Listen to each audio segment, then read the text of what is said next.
Hi friends, అందరూ ఎలా ఉన్నారు? నేను బాగున్నా, మీరు కూడా బాగుండాలని మనస్ఫూర్తిగా కోరుకుంటున్నాను. ఈరోజైతే ఇంటి దగ్గర బోర్ కొట్టేసి మా పొలంలోకి అయితే వచ్చాను. అది మా మొలక చెట్టు.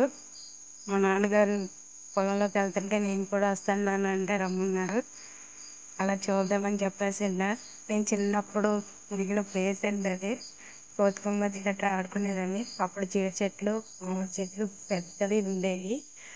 కోతుకొమ్మ వచ్చి సెలవులు ఇచ్చినప్పుడల్లా పొలంలోనే ఉండేవాళ్ళం. ఫ్రెండ్స్ని తీసుకొచ్చి ఉప్పు కారం తీసుకొచ్చి మామిడికాయలు జీడికాయలు తినేసి అక్కడే ఉండేవాళ్ళం. మమ్మల్ని ఎదుర్కొంటూ మళ్ళీ మా నాన్నగారు వచ్చేవాళ్ళు.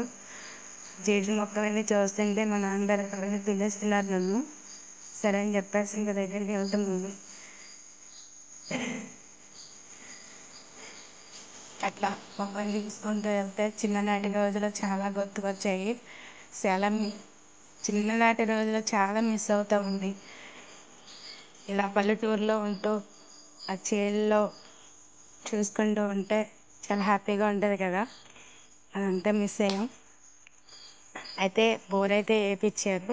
ఆ మొక్కలు కూడా తీసేసి వ్యవసాయం ఏదో చేయాలని చూస్తున్నారు.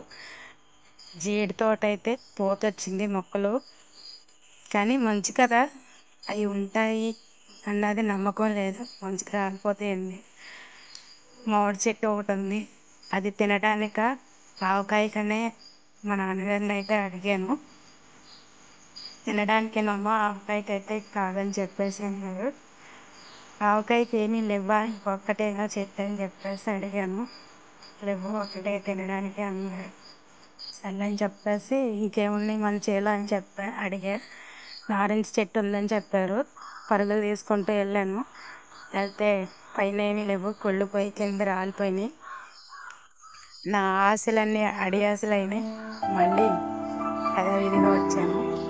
మా నాన్నగారు అయితే గేదెలు కట్టేయటానికి తోలుకొస్తున్నారు.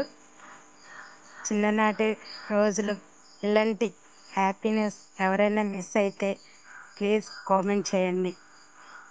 నాలాగా ఎవరైనా చిన్ననాటి రోజులు గుర్తుకొస్తున్నాయా? మిస్ యూ కదా. అప్పుడున్న హ్యాపీ ఇప్పుడంటూ రాదు. కొత్తగా ఉంది. చాలా హ్యాపీగా ఉంది. ఈ రోజైతే ఇలా గడిచిపోయిందండి. ఇంతే ఈరోజు వీడియో ఇంకెంతేనండి. రేపు వీడియోతో మళ్ళీ